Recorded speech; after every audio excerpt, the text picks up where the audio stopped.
নাম তার বিক্রমাদিত্য। তার রাজ্য ছিল ধনসম্পদে ভরপুর, প্রজারাও ছিল সুখী। রাজার রানী ছিলেন অপরূপ সুন্দরী আর বুদ্ধিমতী, তার নাম ছিল রত্নাবলী। একদিন রাজারানী ঠিক করলেন রাজ্যের বাইরে প্রকৃতির শোভা দেখতে যাবেন। তাই তারা কিছু বিশ্বস্ত সঙ্গী নিয়ে গভীর জঙ্গলের দিকে যাত্রা করলেন। জঙ্গলের পথ ছিল দুর্গম, চারদিকে ঘন গাছপালা আর বন্য পশুর আনাগোনা। ঘুরতে ঘুরতে রাজারানী এক নির্জন গুহার সামনে এসে পৌঁছালেন। হঠাৎ কোথা থেকে এক শাকচুন্নি এসে হাজির। সে ছিল দেখতে রাজ্যের রানী রত্নাবলীরই মতো, শুধু তার চোখে মুখে ছিল এক অদ্ভুত ধূর্ততা। শাকচুন্নিটি রানীর মতো সেজে এসে রাজা বিক্রমাদিত্যকে বলল, মহারাজ, আপনি কি আমাকে চিনতে পারছেন না? আমি আপনার রানী রত্নাবলী। রাজা তো অবাক।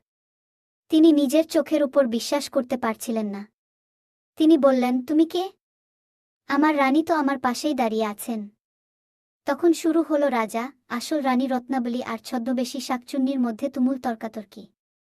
শাকচুন্নি নানা রকম মিথ্যা কথা বলে রাজাকে বোঝানোর চেষ্টা করতে লাগল যে সেই আসল রানী।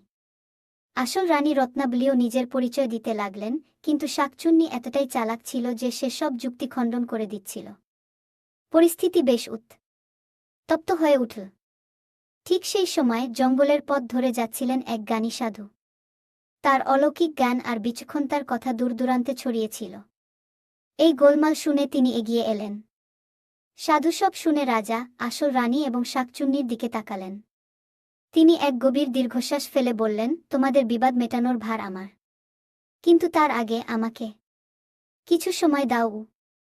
সাধু এরপর একটি ছোট্ট পরীক্ষা নিলেন। তিনি শাকচুন্নিকে বললেন, রানী, তোমার হাতে যে হীরের আংটিটি আছে সেটি কি আমাকে একটু দেখতে দেবে? শাকচুন্নি নিজের অজান্তেই আংটিটি সাধুর দিকে বাড়িয়ে দিল। কিন্তু আসল রানী রত্নাবলী সঙ্গে সঙ্গে বললেন, গুরুদেব, এই আংটিটি তো আমার নয়। আমার আংটিতে একটি বিশেষ নকশা আছে যা আমি নিজেই করিয়েছিলাম। সাধু তখন হেসে বললেন, এই তো আসল রানীর পরিচয়।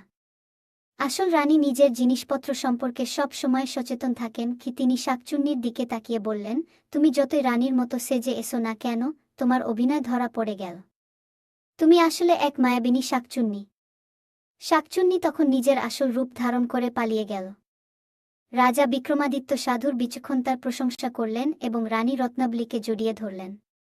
সেই থেকে তাদের জঙ্গলের এই অভিজ্ঞতা এক দারুণ শিক্ষণীয় গল্প হয়ে রইল।